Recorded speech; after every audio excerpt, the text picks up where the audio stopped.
नमस्ते बच्चों। सत्र 2023-24 में आप सभी का कक्षा 12 के लिए हार्दिक स्वागत और अभिनंदन है। बच्चों, हम माध्यमिक शिक्षा बोर्ड राजस्थान अजमेर की तरफ से जारी किए गए पाठ्यक्रम पर बात करेंगे, जो कि वर्ष 2023 का है और कक्षा 12 है। विषय हिंदी अनिवार्य का है। कौन कौन सी चीजें शामिल की गई हैं, अंक भार क्या रहेगा उसी चीज पर। तो इस विषय की मतलब हिंदी अनिवार्य की परीक्षा योजना निम्नानुसार रहेगी, नीचे आएगा। बोर्ड द्वारा जारी किए गए संपूर्ण पाठ्यक्रम के नोट्स आपको उपलब्ध करवा दिए जाएंगे।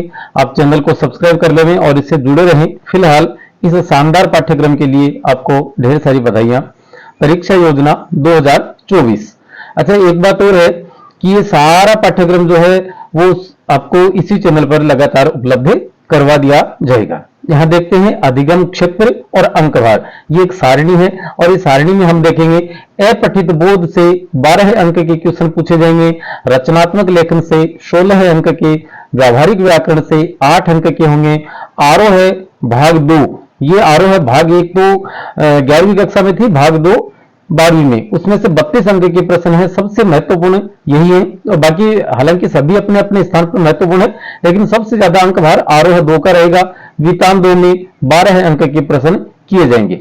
माध्यमिक शिक्षा उच्च माध्यमिक शिक्षा बोर्ड की तरफ से जो बोर्ड की परीक्षा होने वाली है उसमें कुल मिलाकर आप इनका योग देख सकते हैं 80 होगा और 20 नंबर आपके 17 अंक के यहां से जाने वाले हैं। चूंकि ये जो पाठ्यक्रम है वह आप माध्यमिक शिक्षा बोर्ड की वेबसाइट से भी डाउनलोड करके देख सकते हैं, लेकिन यहां पर सरल भाषा में समझाने का पूरा प्रयास किया गया है। अपठित बोध 12 अंक की, इसमें से देखेंगे कि इसमें एक गद्यांश और एक पद्यांश होगा, जिनका अंक भार 6 अंक होगा और सभी प्रश्न अति लघुत्रात्मक श्रेणी के होंगे और आप कह सकते हैं कि बहुविकल्पात्मक या वस्तुनिष्ठ श्रेणी के प्रश्न होंगे। सभी में ए ब से द चुनने वाले ऑप्शन आपको यहां पर मिलेंगे। 12 अंक का हो गया। अब रचनात्मक लेखन 16 अंक का, इसमें कुल मिला के 3 भागों में से विभाजित किया गया है। इसमें एक निबंध होगा जिसका अंक भार 5 होगा। दूसरा है पत्र व प्रारूप लेखन, इसमें कुल मिलाकर 5 प्रकार के प्रारूप आपसे लिखवाए जाएंगे। अर्धशासकीय पत्र, निविदा, विज्ञप्ति, ज्ञापन और अधिसूचना, इन सभी के वीडियो क्योंकि पहले भी लगे हुए हैं और भी आपके लिए हम नए तरीके से नए सिरे से बनाकर लगाएंगे बोर्ड परीक्षा 2024 को ध्यान में रखते हुए। इन अधिसूचना में से कोई 2 आएंगे, उनमें से किसी एक का प्रारूप लिखना है और इसका अंक भार 4 रहेगा। अब आता है अभिव्यक्ति और माध्यम नामक पुस्तक, तो इसमें से विभिन्न माध्यमों के लिए लेखन, इस पाठ पर आधारित 2 बहुविकल्पात्मक मतलब एबेसेबे वाले और एक लघुत्रात्मक प्रश्न होगा जिसका अंक भार 2 होगा। कुल मिला के 4 अंक का यह पाठ है। उसके बाद देखते हैं फीचर या आलेख लेखन, इसमें एक प्रश्न होगा जिसका अंक भार 3 रहने वाला है। व्यावहारिक व्याकरण, इसमें से 8 अंक के प्रश्न पूछे जाएंगे। 4 खंडों में से विभाजित किया गया है। आप देख लेंगे कौन कौन से हैं कि इस प्रकरण में से 2 प्रश्न बहुविकल्पात्मक होंगे और 6 प्रश्न रिक्त स्थान वाले। बहुविकल्पात्मक कौन से होंगे? जो कि पारिभाषिक शब्दावली से होंगे और बाकी खाली स्थान वाले प्रश्न होंगे जिनकी पूर्ति हमें करनी है। तो पहला चैप्टर है भाषा, लिपि और व्याकरण का परिचय। इस पाठ में से रिक्त स्थान की पूर्ति वाले 2 प्रश्न होंगे और अंक भार 1 अर्थात 2 रहेगा। शब्द शक्ति, इस प्रकरण से भी रिक्त स्थान की पूर्ति वाले ही 2 प्रश्न होंगे और उनका अंक भार भी 2 होगा। अलंकार में देखें तो इस प्रकरण से मतलब अलंकार प्रकरण से रिक्त स्थान की पूर्ति वाले 2 प्रश्न होंगे, अंक भार 1 अर्थात 2 रहेगा। और हमारे पाठ्यक्रम में ये जो अलंकार है वो शामिल है। कौन कौन से हैं? अनुप्रास, श्लेष, यमक, वक्रोक्ति, विरोधाभास, अतिशयोक्ति, विभावना, संदेह और भ्रांतिमान। कुल मिलाकर 9 अलंकार हमारे पाठ्यक्रम में वर्ष 2024 के लिए रखे गए हैं। अब आता है पारिभाषिक।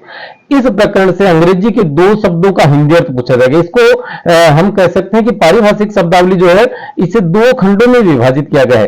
पहला प्रश्न जो होगा उसमें हिंदी के अंग्रेजी के 2 शब्द दिए होंगे और आपको क्या करना है, उनका हिंदी अनुवाद लिखना है। उसके बाद दूसरा जो प्रश्न है उसमें हिंदी का 1 शब्द होगा और उसका अंग्रेजी मीनिंग हमें लिखना है। तो इस प्रकरण से अंग्रेजी के ऐसे 2 शब्दों का हिंदी अर्थ पूछा जाएगा जो कार्यालयों में प्रयुक्त होते हैं। इनका अंक भार 1 रहेगा अर्थात आधे की। और एक प्रश्न और होगा जिसमें हिंदी का 1 शब्द दिया जाएगा और उसका अंग्रेजी शब्द हमसे लिखवाया जाएगा। इसका अंक भार 1 रहेगा। पाठ्य पुस्तक आरोह है, भाग 2, इसका अंक भार रहने वाला है 32।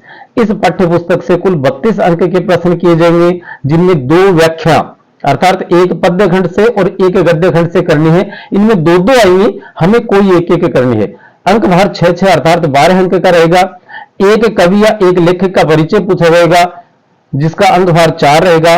और बाकी हम कहें कि देखिएगा, आप तो पहले ये नोट कर लेंगे एक बार कि इस पाठ्य पुस्तक में से 32 अंक की है, तो 12 अंक की तो हो गई व्याख्याएं और 4 अंक की हो गई लेखक और कवि, लेखक या कवि परिचय। एक कवि का नाम होगा और एक लेखक का, आपको किसी एक का करना है। तो 12 और 4 कितने हो गए? 16। बच गए कितने? 16। उस 16 को फिर 2 भागों में विभाजित कर दिया गया, 8 नंबर के तो गद्य खंड से, 8 नंबर के पद्य खंड से। देखते हैं गद्य खंड। इसमें 3 बहुविकल्प वाले प्रश्न होंगे अर्थात सदा वाले, एक लघुत्रात्मक श्रेणी का होगा और एक निबंधात्मक श्रेणी का रहेगा। अंक भार इसका 8 रहने वाला है। पद्य खंड की बात करें तो वही फॉर्मूला इस पर भी लागू होता है। 3 प्रश्न बहुविकल्पात्मक, एक प्रश्न अति लघुत्रात्मक, एक निबंधात्मक, और कुल मिलाकर अंक भार कितना हो गया? 8। अब एक पाठ्य पुस्तक और बच गई, जिसका नाम है वितान भाग 2। इसमें से 12 अंक के प्रश्न होंगे और 2 प्रश्न तो इसमें से होंगे बहुविकल्प वाले और 2 प्रश्न होंगे अति लघुत्रात्मक श्रेणी के और एक प्रश्न होगा दीर्घ उत्तर वाला। इसमें आपको ऑप्शन मिलेगा और आपको कोई एक यहां पर करना है। तो हम कह सकते हैं कि आप चैनल से जुड़े रहेंगे तो बहुत सारी सामग्री जो कि माध्यमिक शिक्षा बोर्ड राजस्थान अजमेर के द्वारा माध्यमिक शिक्षा, उच्च माध्यमिक शिक्षा के लिए जो प्रश्न पत्र आयोजित किया जाएगा उसके मुताबिक तैयार करके आपको उपलब्ध करवा दी जाएंगी। हम हैं अभिनव सरोवा, हिंदी साहित्य पढ़ाते हैं, हिंदी साहित्य और हिंदी अनिवार्य दोनों पढ़ाते हैं और माध्यमिक शिक्षा विभाग राजस्थान सरकार में व्याख्याता के पद पर तैनात है। चलिए दोस्तों, आज के इस वीडियो में फिलहाल इतना ही। नमस्ते, धन्यवाद, जय हिंद, जय भारत।